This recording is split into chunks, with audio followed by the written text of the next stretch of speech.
Kasi nga, may tamang proseso, may pagtatanim, may tamang oras ang lahat. May tamang oras ang lahat.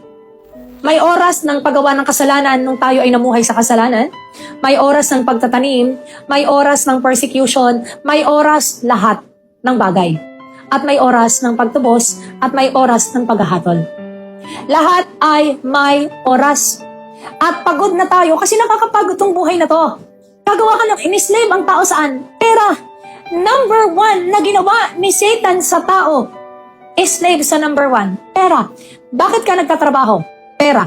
Bakit ka nag-aaral? Para magkapera. Bakit ka pumasok ng politika? Dahil ng pera.